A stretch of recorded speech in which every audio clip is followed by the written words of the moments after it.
नमो ओवध्याय नमो लोहि सवसानम् ऐसो पंच नमो कारो सव पावपणासो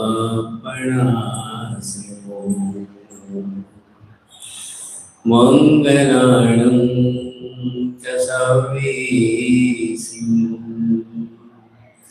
परमं गवैमङ्गलम्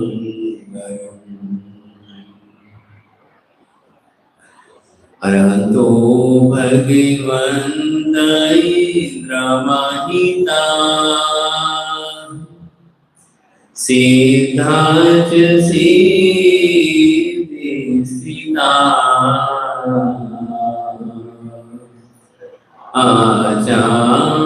आचार्यादीन् शास्त्रोन्नतिकरा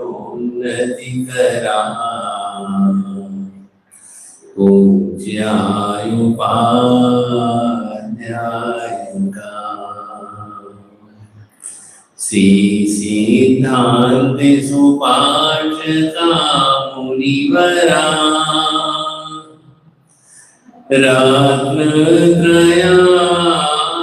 रत्नत्रयाराधका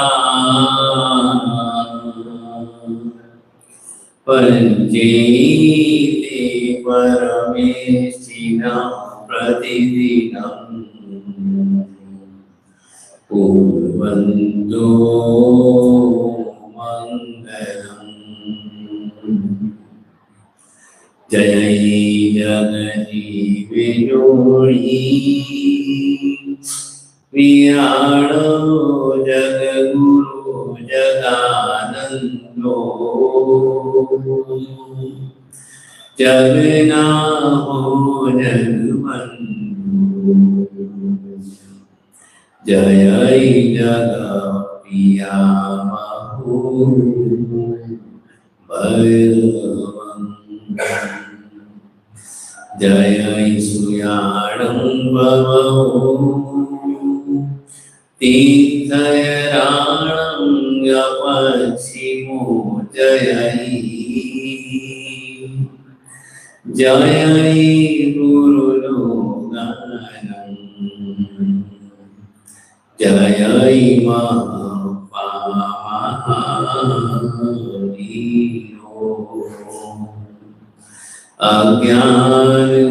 अज्ञानतिमिरान्धनां ज्ञानाञ्जनशलाकया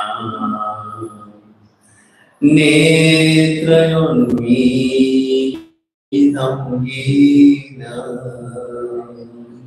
तस्मै श्री गुरवे नमः तस्मै सद्गुरवे नमः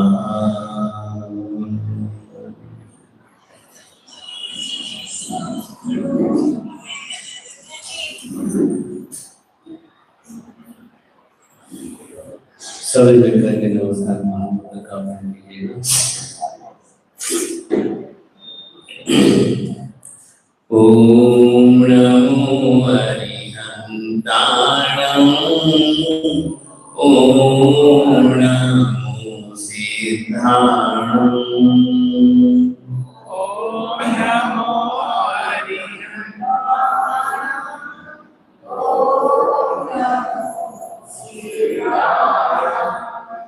ओम नमो अरिहन्ताणं ओम नमो सिद्धाणं सभी बोलेगा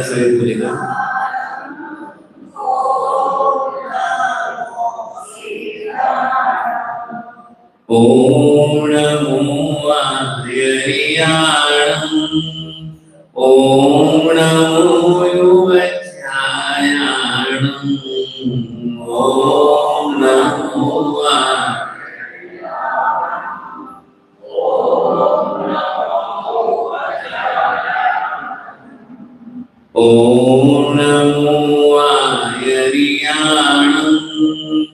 ओम नमो युवध्यायाणं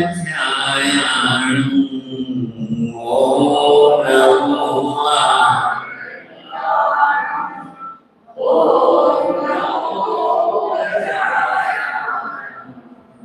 नमो लोई सवसाहु मे सो पंचणमो कारो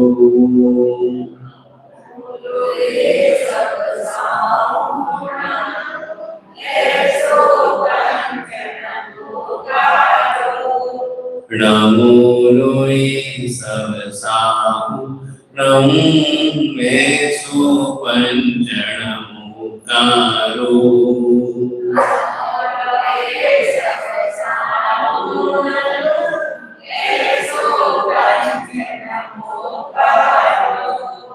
ऐसो पंचणमो कारो सव पापणासणु ऐसो पंचणमो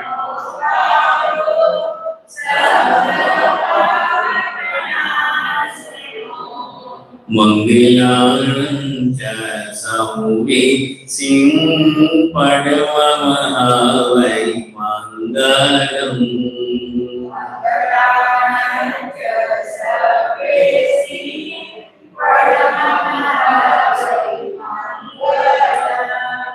मंगलानं च संवि सिंपडवमहावै मंगलम्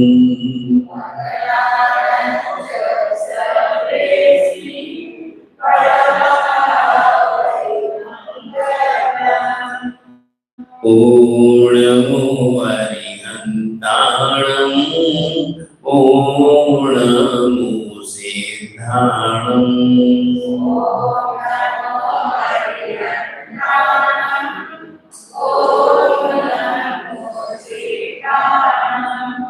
ओम नमो आयर्याणं ओम नमो युवध्यायाणं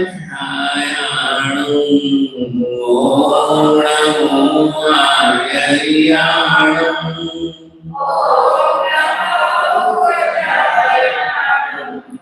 नमो लोई सवसाहु मे सो पंचणमो कारो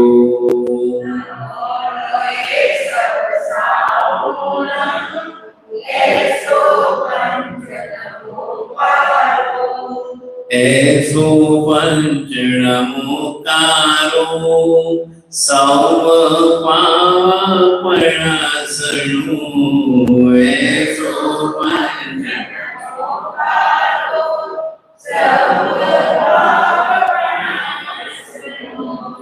मंगलानं च संवि सिंपडवमहावै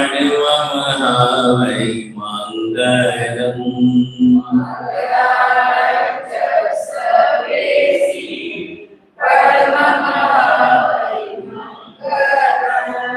मंगलानं च संवि सिंपडवमहावै मंगलम्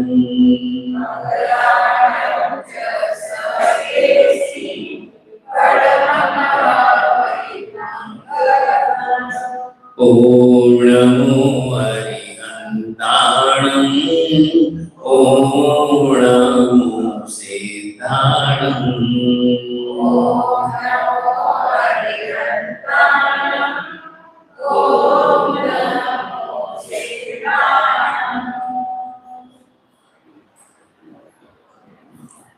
बोले श्री आदिनाथ भगवान की जय। बोले श्री शांतिनाथ भगवान की जय। बोले श्री चिंतामणि पार्षदनाथ भगवान की जय। बोले श्री शंखेश्वर पार्षदनाथ भगवान की जय। बोले श्री गौरी पार्षदनाथ भगवान की जय। बोले श्रवण भगवान श्री महावीर स्वामी की जय। अनंत लब्धि निधान श्री गुरु गौतम स्वामी जी महाराज की जय। जिन शासन देव की जय। जिन शासन देव की जय। जय शासन प्रदीप सद्गुरु महाराज की जय।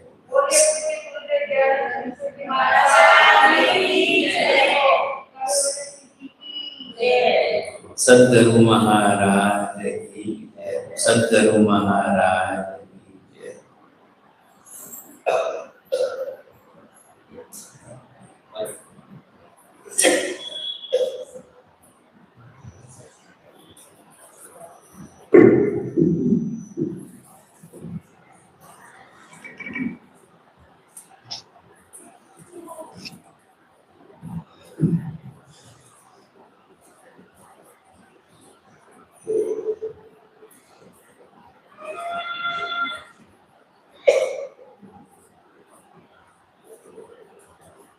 हरिहाई नव पयाई जयता हिय कमल मज्जमी श्री सिद्ध चक्रम महापम उत्तमं किंपि जाम्पेमिनु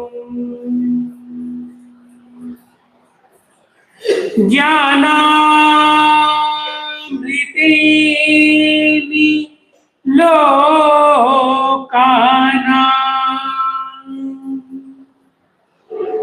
कष्टो छेद विदायिने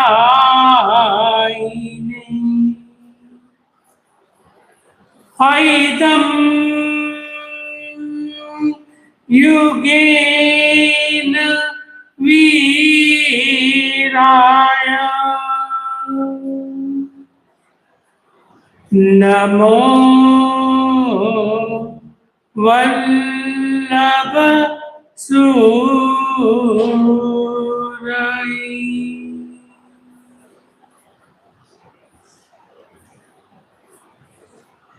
परम श्रद्धेय गुरुचरण, उपस्थित संत वृंद, शुज्ञ महानुभाव, सुशील माता बहनों,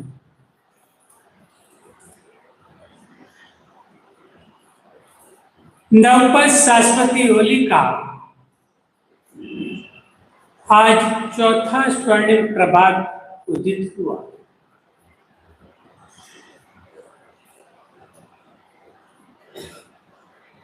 कल से हम नवपद के अंदर गुरु तत्व की आराधना प्रारंभ कर चुके हैं। पहले 2 दिन देव तत्व की आराधना थी। कल, आज और कल 3 दिन गुरु तत्व की आराधना का एक दिन है।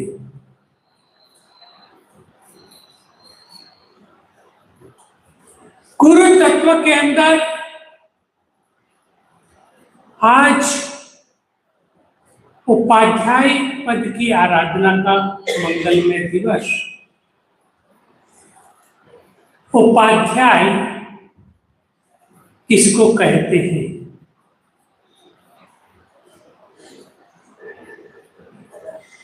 उप प्लस अध्याय। उप किसको कहते हैं और अध्याय किसको कहते हैं?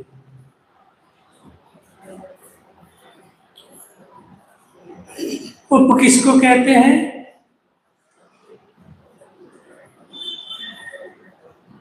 उप यानी कि पास में, अध्याय यानी कि पढ़ना। जो पास में रहकर पढ़ते हैं, जिसके पास में रहकर जो पढ़ते हैं, वे हैं उपाध्याय। उपाध्याय जिस तरह से आचार्य को किसकी उपमा दी गई? आचार्य को राजा की उपमा दी जाती है। उपाध्याय को युवराज की उपमा दी जाती है। आचार्य को राजा की उपमा दी जाती है, उपाध्याय को मंत्री की उपमा दी जाती है।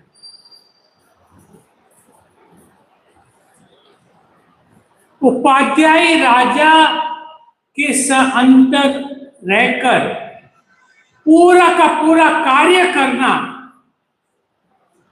जिस प्रकार से संपूर्ण देश के प्रमुख व्यक्ति के रूप में अगर किसी को गिना जाता है तो राष्ट्रपति को गिना जाता है। राष्ट्रपति के अंतर कोई रहता है तो प्रधानमंत्री सारा कार्य करता है।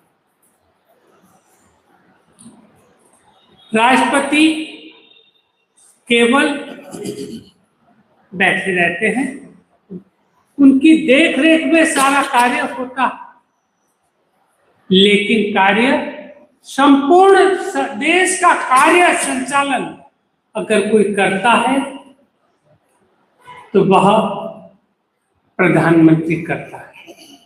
ठीक इसी तरह से उपाध्याय भी यही कार्य करते हैं।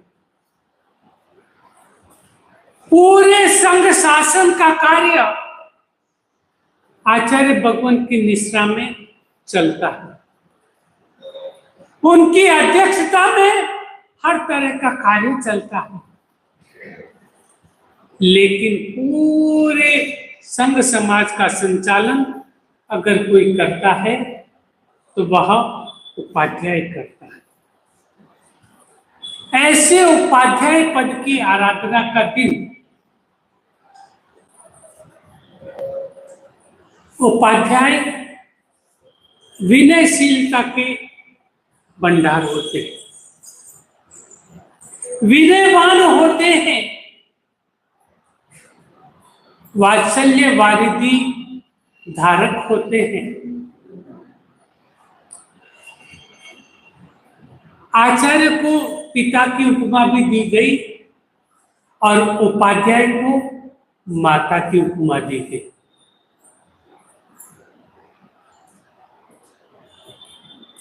पिता का कठोर अनुशासन और माता का वात्सल्य भाव का अनुशासन। माता क्या करती है? माता एक बच्चा बीमार होता है, छोटा बच्चा है, बीमार हो गया, उसको दवाई देनी है, कड़वी दवाई देनी है, लेकिन कड़वी दवा लेता नहीं है। माँ क्या करती है? एक चम्मच के अंदर पानी लेकर उस कड़वी दवा को मिला देती है और फिर अपने दोनों पैरों के बीच उस बच्चे को रखती है और मुंह खोलती है, जीभ को दबाती है और जीभ को दबाकर और उसके गले के अंदर दवा डालती है। ऐसा वात्सल्य माँ का होता है। माँ की तरह का वात्सल्य उपाध्याय का वात्सल्य होता है।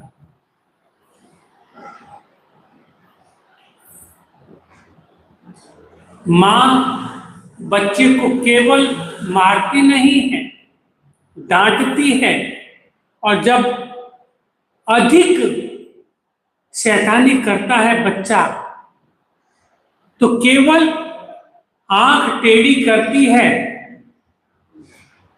और इतना ही करती है, केवल मारती नहीं, केवल आंख टेढ़ी की और एक ऐसा इशारा किया, बच्चा समझ जाता है कि माँ अब तेवर दिखाने लग गई है और शांत होकर बैठ जाता है, बिल्कुल सरेंडर हो जाता है। उपाध्याय भगवंत भी यही करते हैं। सारणा वारणा चोइना पड़ी चोइना का पूरा ध्यान शिष्यों की तरह रखते हैं। सारणा वारणा चोइना पड़ी चोइना क्या है, बताएंगे कोई? सारणा किसको कहते हैं? सारणा वारणा चोइना पड़ी चोइना, ये 4 पारिभाषिक शब्द हैं। जैन धर्म के 4 पारिभाषिक शब्द हैं। सारणा वारणा चोइना पड़ी चोइना। सारणा किसको कहते हैं?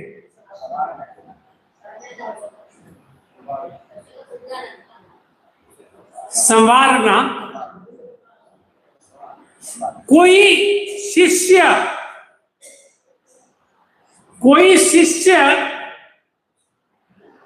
पढ़ने में ध्यान नहीं देता, अपने क्रियाकलाप में ध्यान नहीं देता, तो उसको संवारना, सहजना, उसको बड़े पुचकार कर कहना कि भाई तू गलत कर रहा है, ऐसे नहीं, ऐसे करना, ऐसे नहीं, इस तरह से करना है, ये क्रिया का समय निकल रहा है, तू अब कर, प्रतिक्रमण का समय हो गया है, अब ये तू प्रतिक्रमण कर। ये है सारणा।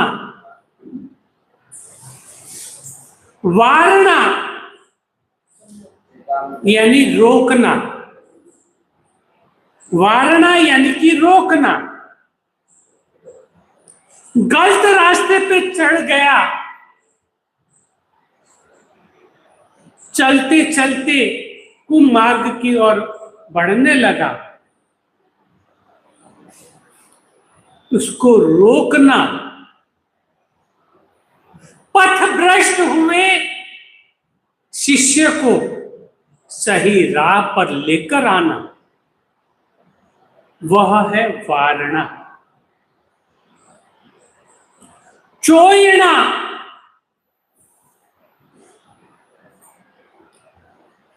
पथभ्रष्ट हो गया, समझाने पर भी नहीं समझ रहा,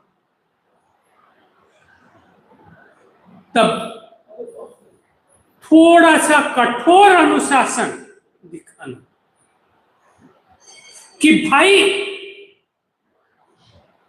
तू गलत कर रहा है, टेढ़ी नजर करके देखना, फिर समझाना। एक बार समझाया, 2 बार समझाया, बार बार समझाना, चोइना, वह है चोइना। फिर है पड़ी चोइना। नहीं समझा, बार बार समझाया, फिर भी नहीं समझा, तब डंडा उठाना।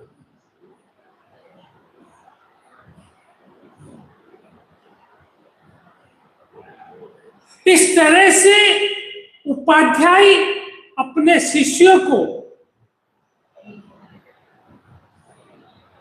इस तरह से रखते हैं। उपाध्याय दिन के 24 घंटे में से 15 घंटे पढ़ाने का कार्य करता है। 15 घंटे पढ़ाने का कार्य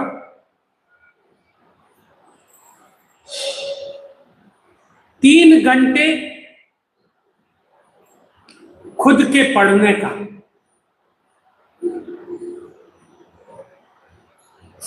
कितने घंटे हुए? 18 घंटे। 3 घंटे आहार विहार निहार, कितने हुए? और 3 घंटे केवल निद्रा। 3 घंटे की निद्रा।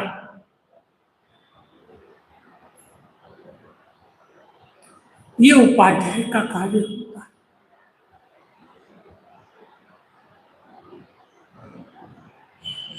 उपाध्याय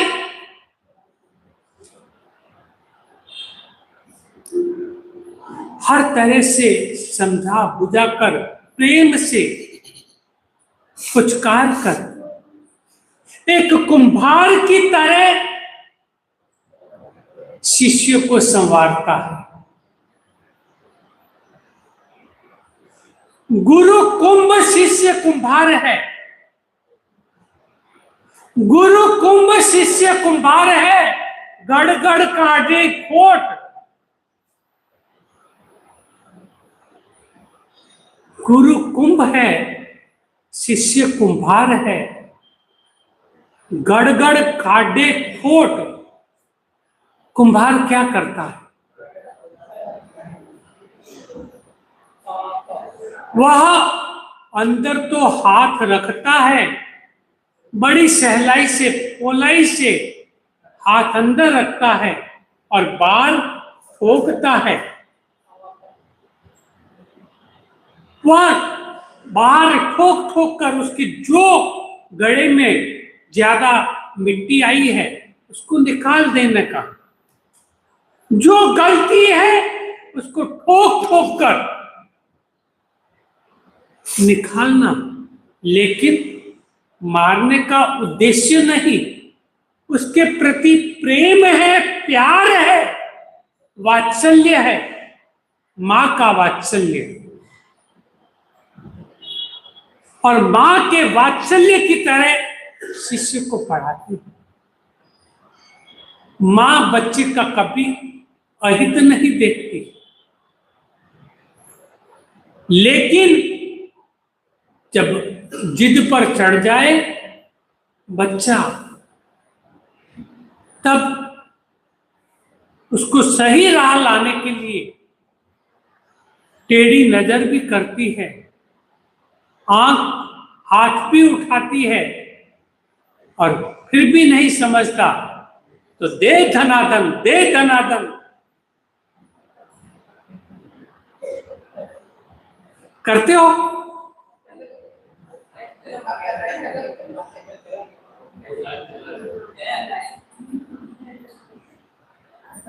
तो ऐसी मां के वात्सल्य की तरह उपाध्याय का वात्सल्य होता है।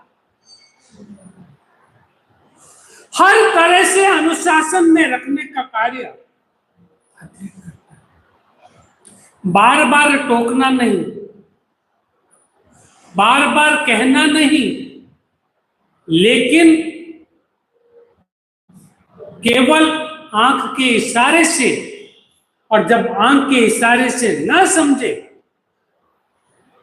तो फिर हाथ उठाना, और हाथ उठाते हुए भी न समझे तो फिर डंडा उठाना। ये उपाध्याय का कार्य है। आज उपाध्याय पद की आराधना का दिन। उपाध्याय का वर्ण हरा। हरा किसका प्रतीक है? उपाध्याय क्या करते हैं? जैसे कहीं पर भी हरियाली छाई हुई हो और हरियाली को देखकर मन कैसा होता है? प्रफुल्लित होता है। उपाध्याय भी संघ शासन की बगिया को हरा भरा बनाने का कार्य करता है। इस कारण से उपाध्याय का वर्ण हरा रखा गया।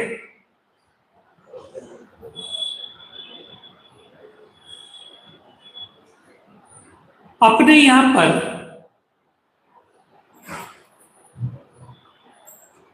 कोई ग्रह खराब हो तो रतन पहनाया जाता है, कोई ज्योतिषी रतन पहनाता है। तो बुध ग्रह अगर खराब हो तो पन्ना रतन पहनाते हैं। बुध खराब हुआ यानी कि बुद्धि, तो पन्ना रतन पहनाते हैं।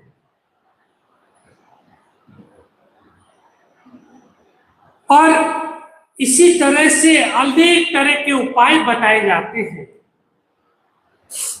लेकिन जिन शासन में अगर कोई बच्चा पढ़ने में या किसी का बुद्धि कमजोर हो तो जिन शासन में एक ही उपाध्याय पद की आराधना करवाई जाती है। ओम ह्रीम नमो वज्रायणम।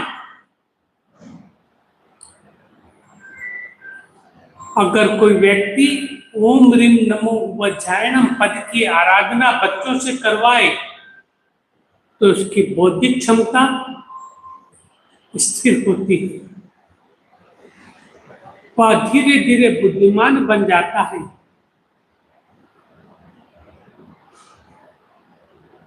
गौतम स्वामी की आराधना भी ओम ह्रीम श्री अरहम वज्रायणम श्री गौतम स्वामी ने नमः।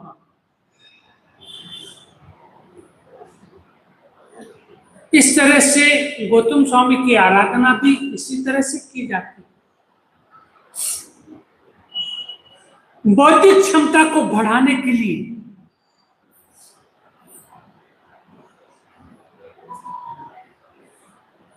इस तरह से यह उपाध्याय पद की आराधना का मंगलमय दिवस साल में 2 बार विशेष रूप से आराधना की जाती है।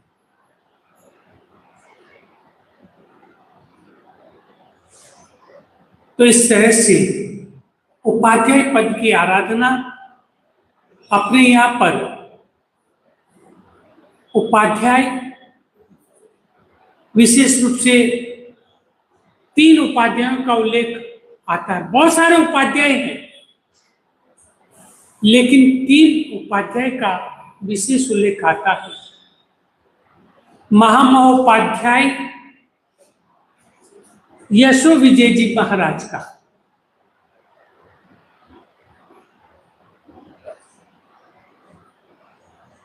वे यशो विजय जी महाराज, उपाध्याय यशो विजय जी महाराज बड़े प्रकांड विद्वान थे।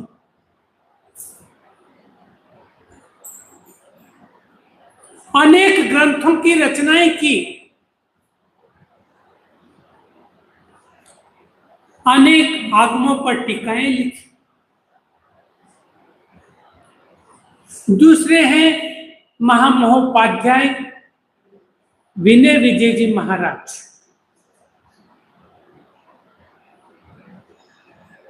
साल में जो 2 बार यह रास पढ़ा जाता है, श्रीपाल रास सुनाया जाता है, वह विनय विजय जी महाराज द्वारा लिखित है। यह अंतिम रचना है श्रीपाल रास।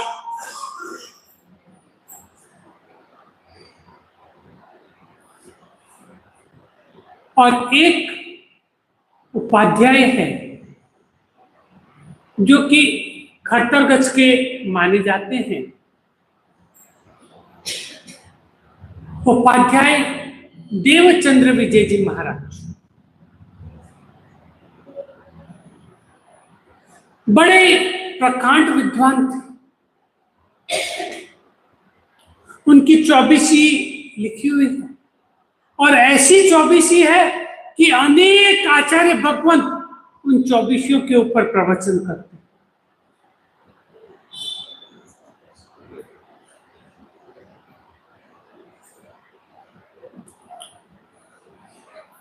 उपाध्याय भगवंत सबको पढ़ाते हैं, लेकिन आचार्य को भी पढ़ाने का कार्य उपाध्याय भगवंत करते हैं।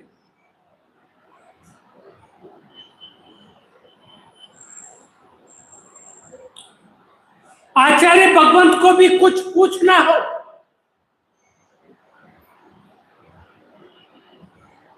कुछ आगम के बारे में जानना हो, क्योंकि वे तो संघ शासन के कार्यों में इतने व्यस्त रहते हैं, उनको समय नहीं मिल पाता।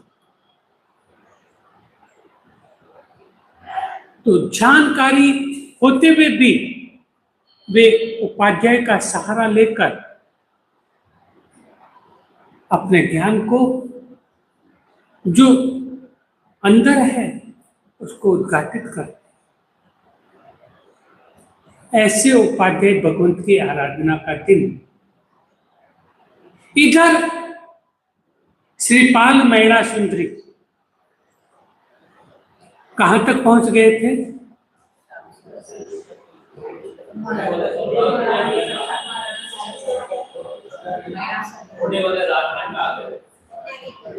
उम्बर राणा प्रजापाल राजा के कहने से राजमहल की ओर जा रहे हैं, राजमहल की ओर बढ़ रहे हैं। रास्ते में उनकी यह दशा देखकर कुत्ते भौंकते हैं। ये सारा श्रीपाल राज के अंदर खूब अच्छे ढंग से वर्णन किया हुआ है। एक एक चित्र को चित्रांकन करके ऐसे प्रस्तुत किया है कि कुत्ते कैसे रो रहे हैं, कैसे चिल्ला रहे हैं। गांव के लोग जब कुत्ते भौंकते हैं तब गांव के लोग भी बाहर आते हैं, घर से बाहर आकर देखते हैं तो सो कहते हैं कि ये पता नहीं कैसे नर राक्षस पिशाच आ गए हैं। इस तरह से कह रहे हैं, लेकिन वे किसी और ध्यान नहीं देकर सीधे राजमहल की ओर जा रहे हैं। राजमहल में पहुंचे, प्रजापाल राजा भी उनसे आगे आगे पहुंचा और उम्बर राणा खच्चर से नीचे उतरकर महल के अंदर गए, राजसभा के अंदर गए। राजसभा के अंदर जैसे ही गए तुरंत प्रजापाल राजा ने मैणा को कहा कि देख, तू अपनी बात कर्मों की छोड़ दे और तू मेरे अनुसार ही सारा कुछ सुख भोग रही है, तू ये बात स्वीकार कर ले, नहीं तो इसके साथ शादी करा रहा।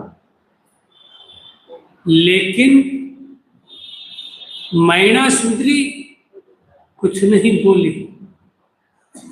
वह तो कहती है जो कुछ है कर्मों का है, कर्मों के अनुसार ही सब कुछ होता है।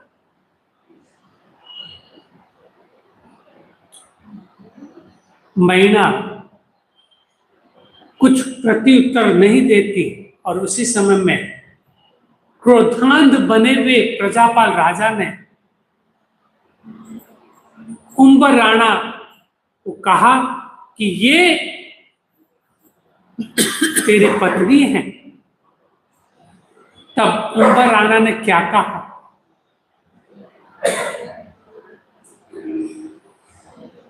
ये केवल श्रीपाल चरित्र हमको सिद्ध चक्र की आराधना को ही नहीं बता रहा, हमारे जीवन में होने वाली घटनाओं के बारे में भी जानकारी देकर कि हमें कैसा जीवन जीना है। वह उम्बर राणा भी प्रजापाल राजा को कहता है कि महाराज, ऐसी कोहिनूर हीरे को मैं नहीं ले सकता।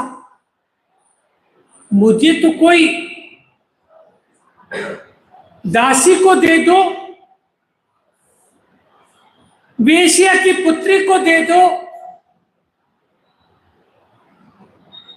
ऐसे कोहिनूर हीरे मैं नहीं चाहता। आप कोई छोटी मोटी कोई भी जाति की लड़की दे दोगे चल जाएगा।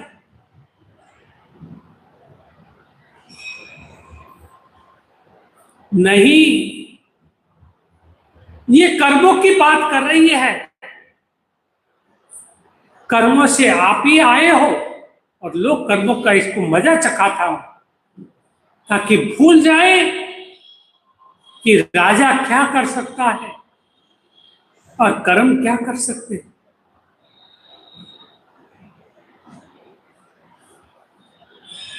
और वह मैना को हाथ पकड़कर उम्बर राणा को थमा देते हैं और उसी समय में मैना उम्बर राणा का हाथ पकड़ लेती है और वो पाणी ग्रहण। पाणी क्या है? पाणी क्या अर्थ? पाणी हाथ को कहते हैं, हथेली को पाणी कहते हैं और पाणी ग्रहण हस्त मिलाप, वह पाणी ग्रहण कर लिया। तो ऐसा हस्त मिलाप हुआ और वह उम्बर राणा को राजा कहते कि ले जाओ इसको। और वे उम्बर राणा के जितने लोग थे 700, वे बड़े खुश होते हैं कि आज हमारे राजा को रानी मिल गई। और वे वहां से निकलते हैं और बाहर आकर जहां रुके हुए थे वहां पर दोनों की शादी होती है। पूरे विधि विधान के साथ शादी हुई और इधर प्रजापाल राजा ने ज्योतिषियों को बुलाया और ज्योतिषियों को बुलाकर कहा, सुरसुंदरी और अरिदमन राजा की शादी का मुहूर्त बताएं। तब ज्योतिषियों ने कहा कि जो समय मैनासुंदरी और उम्बर राणा का हाथ दिया था, मिलाया था, वही सबसे अच्छा मुहूर्त था। अब कोई मुहूर्त नहीं है। तब राजा कहता है, वो कौन सा मुहूर्त है अच्छा? वो काय का मुहूर्त? वो कोई मुहूर्त था? वह तो कुमुहूर्त था। मुहूर्त तो भले आप बताओ या ना बताओ, अभी इन दोनों की शादी होगी और शादी होने के बाद जो कन्यादान में जो मैं चीजें दूंगा, ये मुहूर्त का समय होगा। तुम्हारे अनुसार भले मुहूर्त कोई है या नहीं है, मैं अभी शादी करता हूं, ये सबसे अच्छा मुहूर्त है। और अरिदमन राजा और सुरसुंदरी का विवाह होता है। राजा कन्यादान में हाथी, घोड़े, पालकी इत्यादि बहुत सारा देकर उनको विदा देते हैं। एक तरफ सुरसुंदरी विचार करती है कि देखो देखो, मुच्छों पे बट डालते हुए, कॉलर चढ़ाते हुए कि मैंने पिता का, राजा जो करता है वह अच्छा करता है, पिता जो करते हैं अच्छा करते हैं, और जो मैंने बात कही कितनी सही कही। और इस तरह से वो इठलाती हुई, झूमती हुई, नाचती हुई वहां से विदा होती है। दोनों एक ही दिन विदा हुई। रात्रि में मैना सुंदरी उम्बर राणा के साथ है। जब एकांत मिला तब उम्बर राणा ने मैना सुंदरी से कहा, हे महाभाग, अब भी कुछ नहीं बिगड़ा।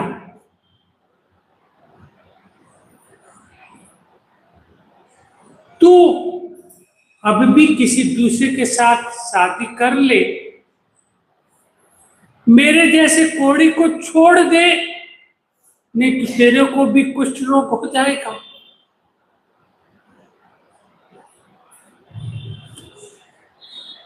लेकिन मैना कहती है कि नहीं पतिदेव, आज तो आपने अपने मुंह से ये बात कही, मेरे कर्म में जो लिखा है, जो मिला है वो मिल गया। मेरे लिए सर्वस्व आप ही है। अब कोई दूसरा मैं इस बारे में सोच ही नहीं सकती। पतिव्रता सतीत्व स्त्री जिसके साथ एक बार संबंध हो जाए वो कभी भी दूसरी ओर नजर उठाकर नहीं देखती। पिता ने जो किया मुझे मंजूर।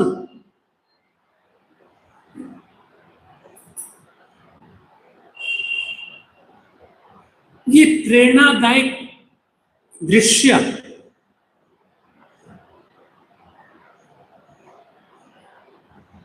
और इस तरह से बातचीत करते करते निद्राधीन हुए।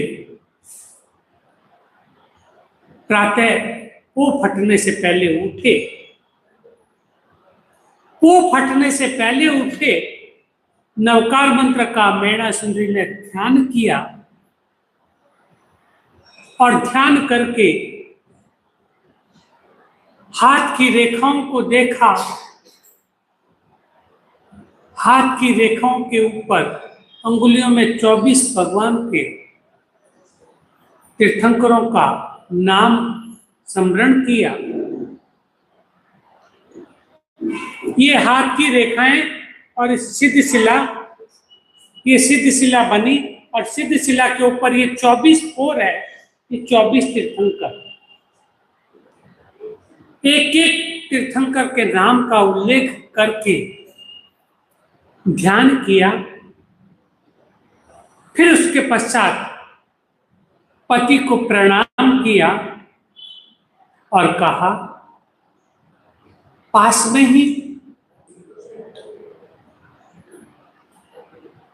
आदिनाथ भगवान का मंदिर है, चलो अपने मंदिर चलते हैं। और दोनों ही मंदिर जाते हैं। शादी की पहली रात सुबह होते ही हम तो पहली रात ही विदेश घूमने चले जाते हैं आजकल।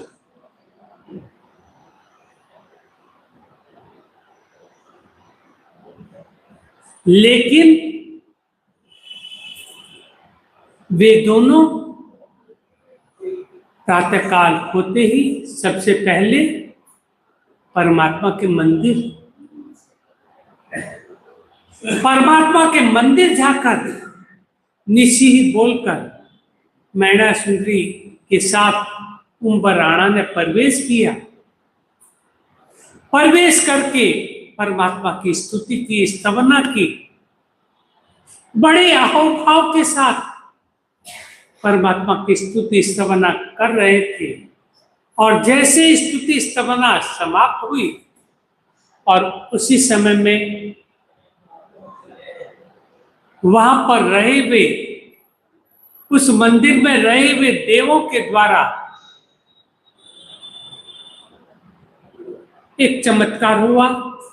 परमात्मा के गले में रहा हुआ हार और हाथों में रहा हुआ फल, वे दोनों के दोनों उम्बर राणा के हाथ में आ गए।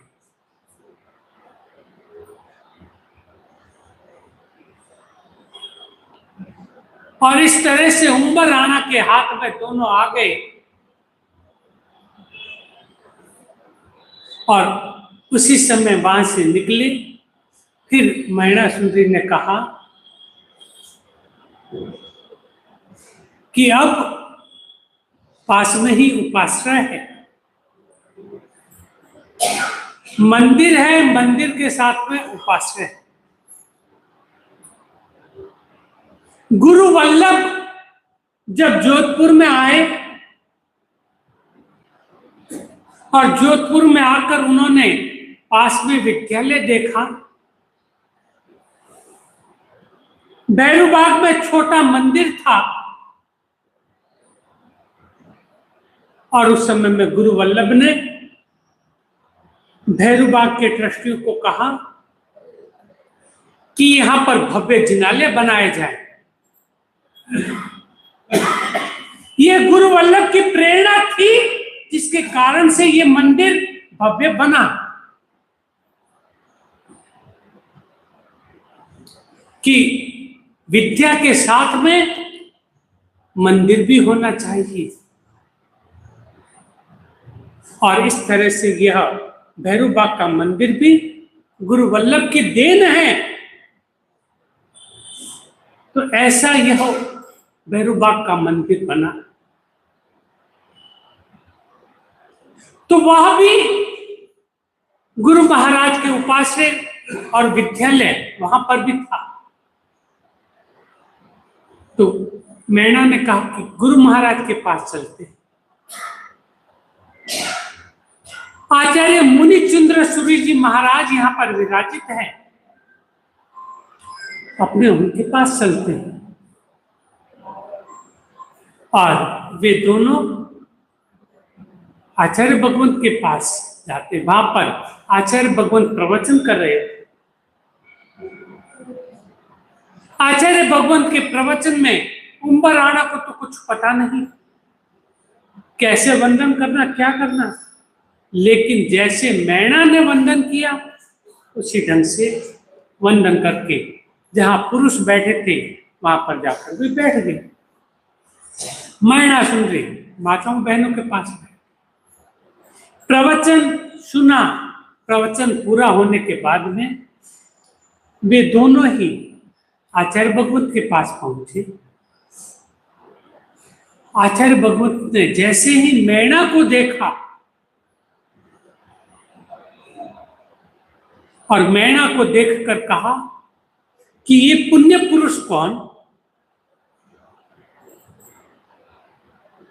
आचार्य भगवंत को उस कोड़ी उम्बर राणा को कोड़ी नहीं कहा, उन्होंने तो सीधा पुण्य पुरुष कहा। ये पुण्य पुरुष कौन है?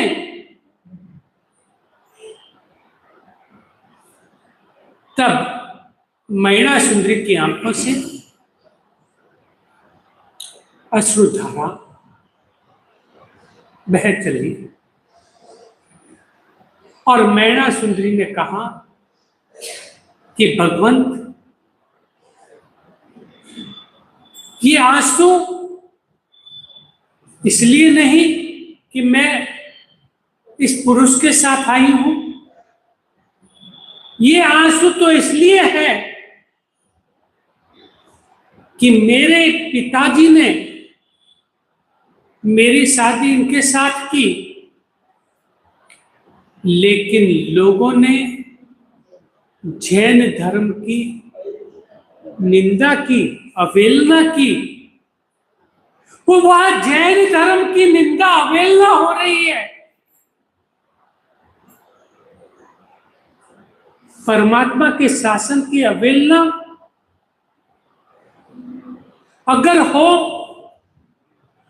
यह मेरे से सुना नहीं जा रहा, यह देखा नहीं जा रहा, इसलिए मेरी आंखों से अश्रुधारा बह चली।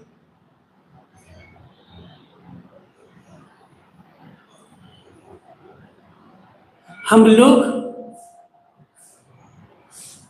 आज जिन शासन की किस तरह से निंदा करते हैं, किस तरह से अपभ्राजना करते हैं,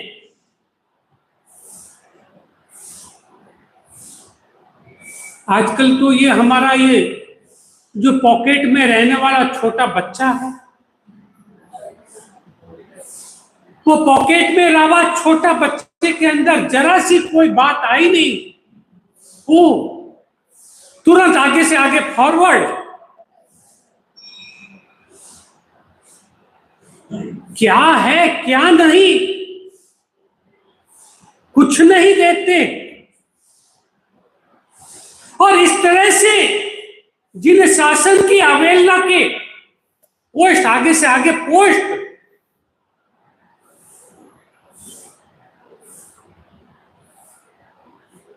महिला सुंदरी कह रही है कि जिन शासन की अवहेलना मेरे इस कारण से हो रही है, इसके कारण से मेरी आंखों से अश्रुधारा, और हम तो चुस्कियां ले लेकर, मजे ले लेकर जिन शासन की अवहेलना करते हैं।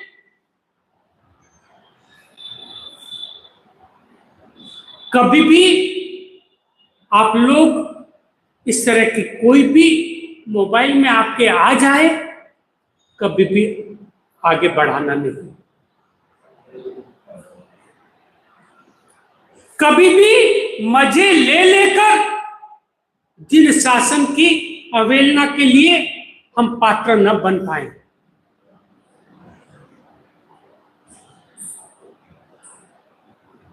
आज अगर आपने जिन शासन की अवहेलना के लिए कुछ भी किसी के साथी बन गए, आपके कर्मों का भार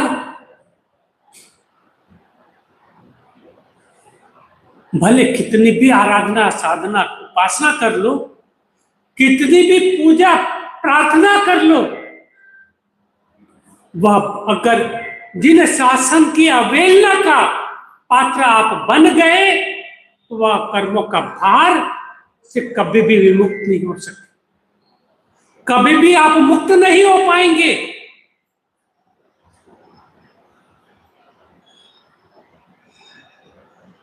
इसलिए कभी भी जिन शासन की अवहेलना के कोई भी मोबाइल में कोई भी आ जाए, आगे फॉरवर्ड न करें।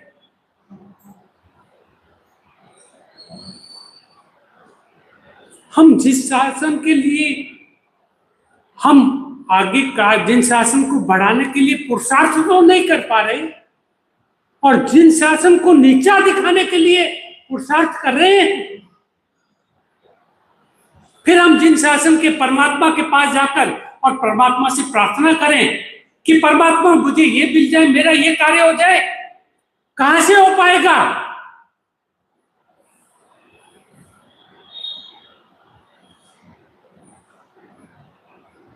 हम ऐसा कोई कार्य न करें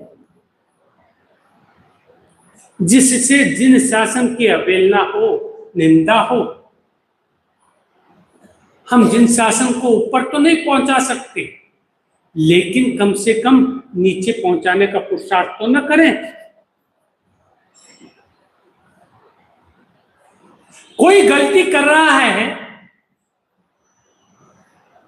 गलती करने वाले की गलती को सुधारने की बजाय उसकी प्रशंसा करना,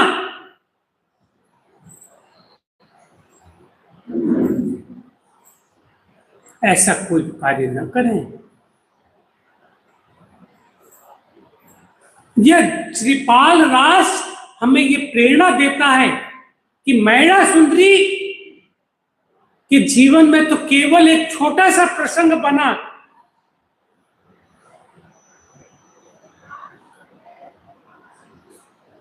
और उसकी आंखों से अश्रुधारा, और मुनि आचार्य भगवान से प्रार्थना करती है कि भगवान ये जो निंदा हो रही है जिन शासन की, इसको मैं स्तुति में कैसे परिवर्तन कर सकूं? मैं ये नहीं कहती कि इनकी कुष्ठी काया सोने जैसी बन जाए, मैं ये नहीं मांग रही, लेकिन जिन शासन की जो अवहेलना हो रही है वो कैसे रुक सकती है, इसका उपाय बता।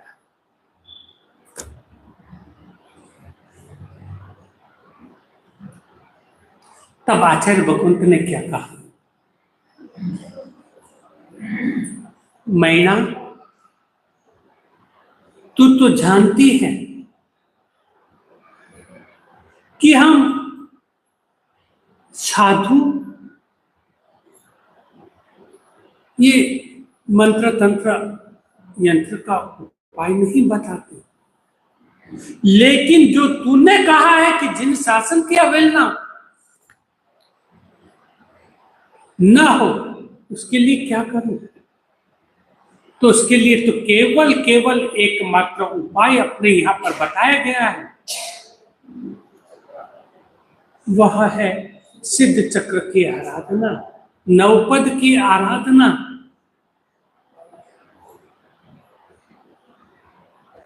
तो ये आराधना, आशोज महीना आ रहा है, आशोज महीने में तो इसकी आराधना करना और 9 वर्ष तक, 4.5 वर्ष तक 9 बार इसकी आराधना करना, और पूरी विधि आचार्य भगवंत उसको बताते हैं और वह स्वीकार करती है। फिर आचार्य भगवंत ने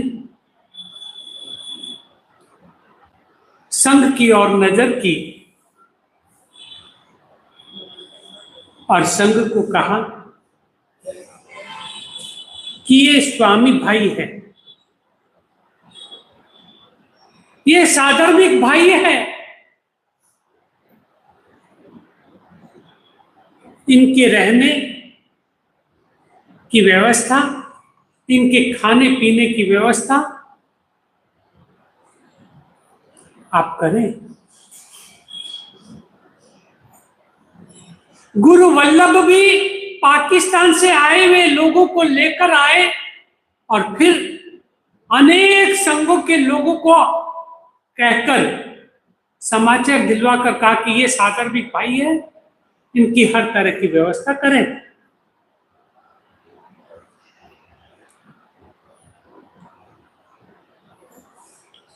और उसी समय संघ के लोगों ने ये नहीं कहा कि ये कुष्ठी काया को, ये कुष्ठी रोग का है, हम इसको स्थान कैसे दे सकते हैं, इससे तो और अनेक जनों को, क्योंकि ये तो छुआछूत की बीमारी है, एक से दूसरे को तीसरे को हो जाएगी।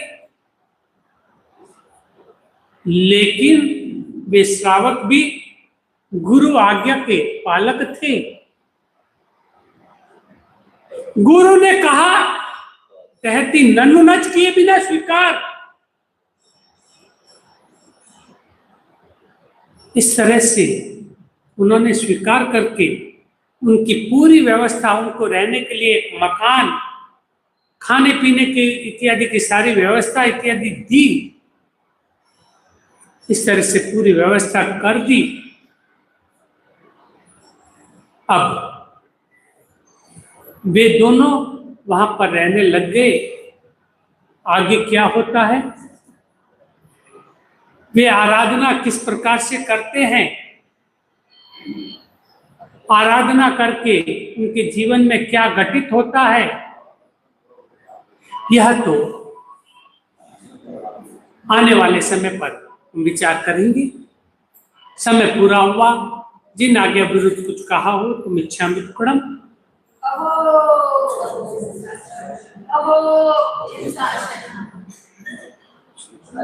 जी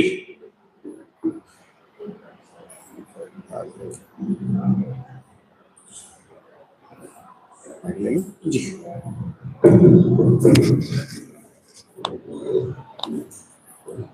जयकारा बोलते हैं सभी सामने। बोले गौड़ी पार्श्वनाथ भगवान की, बोलो श्रवण भगवान महावीर स्वामी भगवान की जय, बोलो विजय वल्लभ सुरेश्वर जी महाराज साहब की जय। शासनपति परमात्मा महावीर स्वामी के चरणों में कोट से वंदन। तीर्थाधिपति परमात्मा गौड़ी पार्श्वनाथ परमात्मा के चरणों में कोट से वंदन। गच्छाधिपति भगवान परम पूज्य नित्यानंद सुरेश्वर जी महाराज साहब के चरणों में कोट से वंदन। खूब ही लंबा विहार करके व्यस्ततम कार्यक्रमों में से तीर्थ के अनुरोध को स्वीकार करते हुए हमारे बीच में पधारे, जिन्होंने तीर्थ पे कई उपकार किए, चातुर्मास किया, पूरी प्रकाशनी मंदिर जी का संपूर्ण निर्माण का निर्देशन, प्रेरणा और उसके पश्चात प्रतिष्ठा महोत्सव सहित कार्यक्रम संपन्न कराए। वैसे आचार्य भगवान बड़े भैया स्वर्ण संत गोलवार भूषण ज्ञान प्रभाकर से विजय ज्ञान सुरेश्वर जी महाराज साहब कुशल निर्देशक, जिन्होंने रोचन तो कई बार किए, नवपत जी की शाश्वत उन्नति में बहुत ही सुंदर चित्रण कर नवपत जी के अगन सिद्ध आचार्य और आज चौथा उपाध्याय पद की विवेचना की, और साथ में श्री बालराज का जिस प्रकार से आपने समझाया, लगता है जैसे सामने से दृश्य गुजर रहा है। गणवरे जयदेव जी महाराज साहब से राजित के चरणों में सादर वंदना। सगल श्री संघ की ओर से गुरु भगवान पर सुशाला पूछता हूँ, चाहे सुशाला में तीर्थ पर परंपरा अनुसार चैत्र मास में और आषाढ़ मास में नवपत जी की शाश्वत होली जी की आराधना निर्बाध रूप से होती है। इस बार की चैत्र मास की आराधना का संपूर्ण महोत्सव का लाभ उर्मिला भाई साहब, मनोहर साहब, सोनलाल साहब टाटिया परिवार ने लिया। खूब टाटिया परिवार की अनुमोदना। टाटिया परिवार समय समय पे चंद्रा भाई साहब इत्यादि सभी साथ में लाभ लेते रहते हैं।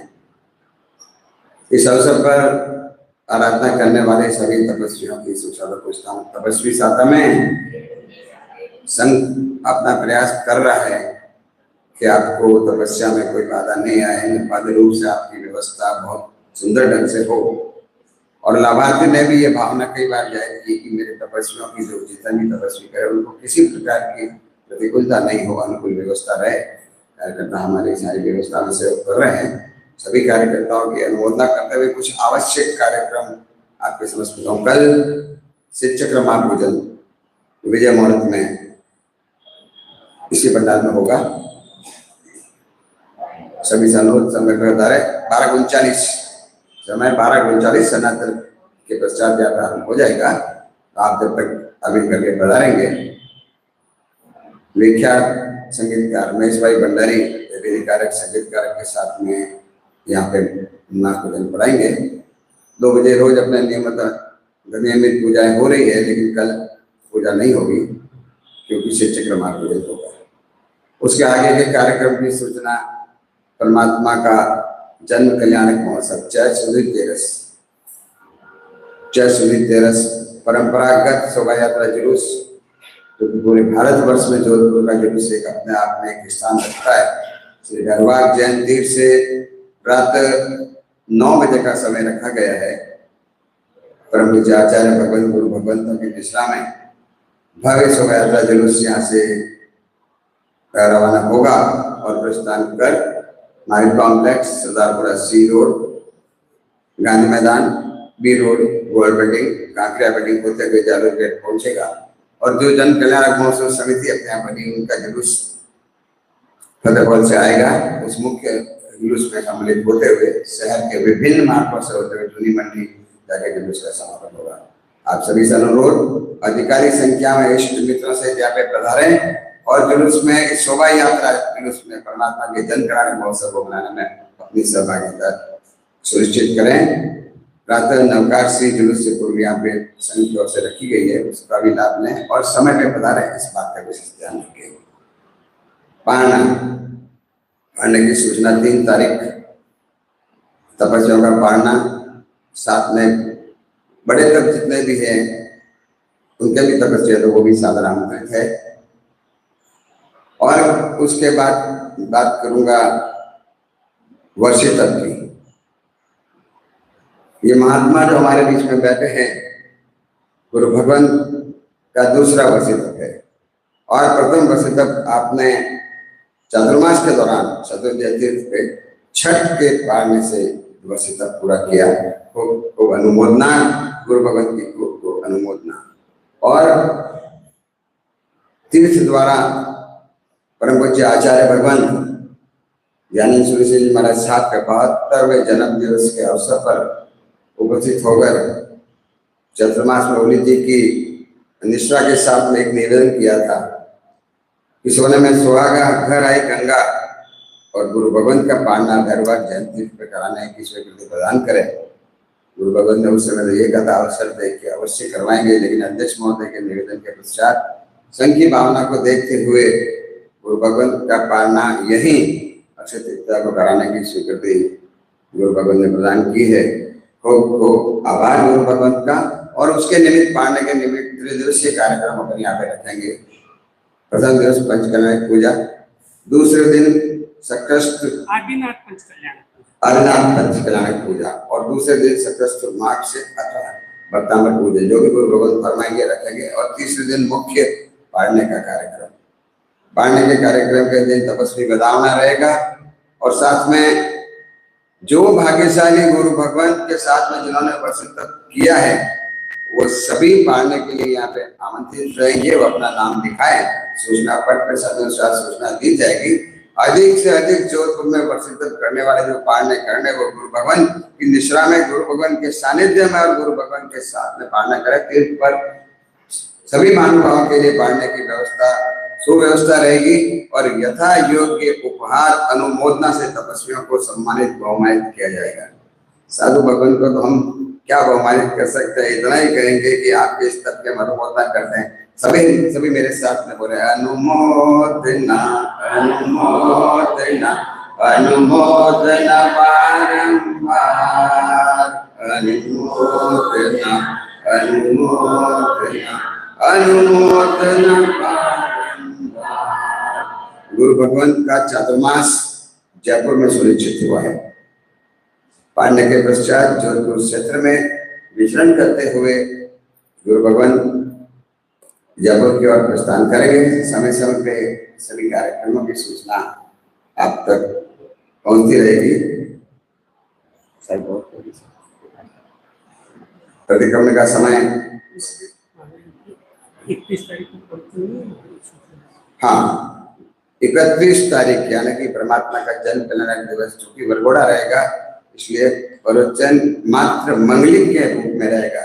गुरु भगवान साथ में पधारेंगे, प्रवचन का मंगल रहते हुए मंगलिक फरमाएंगे और हम सब साथ में परमात्मा का जयकारा करते हुए बाजे गाजे ढोल ढमाके के साथ में सकल शीर्षक के साथ में आगे बढ़ेंगे।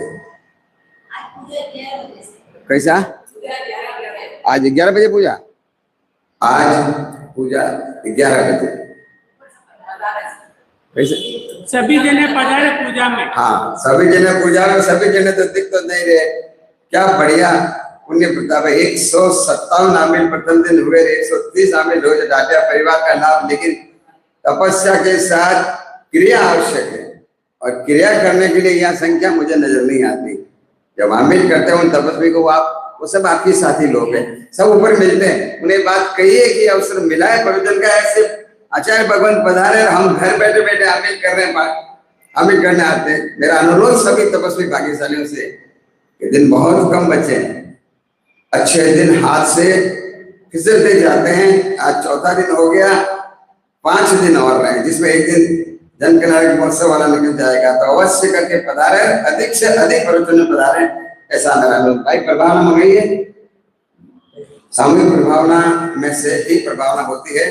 प्रभावना आप लेके पधारे, सामूहिक गुरुवंदन करेंगे। पहले गुरुवंदन।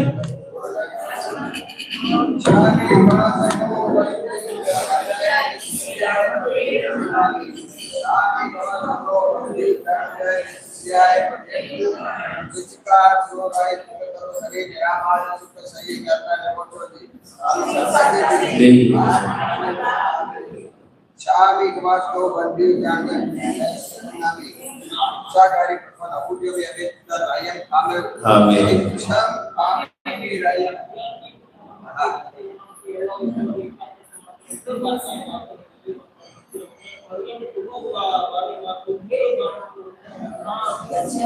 Shami Gamasto Bandi Jani Jani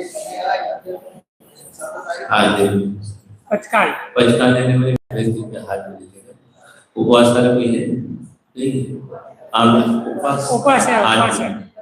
सुरोगी अवधम बचखाय देवी विहार असरम खाय कुछ रत्ना वरम साहसानिरम कठिनगानेतम दिशा मोहिनम साहुरम सौसमितरिम पांढार कोसी 60 कोसी प्रोत्सव के रत्ना वरम साहसानिरम साहुकारिहरिम आउदम पसारिन उठाणिरम पांढी गानेरम चिनवा बहुदेव से आमिर वाले हाथ में लीजिएगा। कुछ काशी कोसी 60 कोसी बिहार असरम पानम खाई मुझे रत्ना वरम साहसानिरम कठिनगानेतम दिशा मोहिनम साहुरम सौसमितरिम आयामिलम विदेयो पछे रत्ना वरम साहसानिरम देवालय मेरम गीत संसदन प्रियम पड़तुन पाइडम लगायम एक आश्रम यात्रा पचे देवी एमबी हार वस्त्रम खाई मुझे रत्ना वरम साहसानिरम सागारिगारिम आउतन पसारिन उठाणे पाणसी गारिम वचनवा बहुवीर वसति ओसे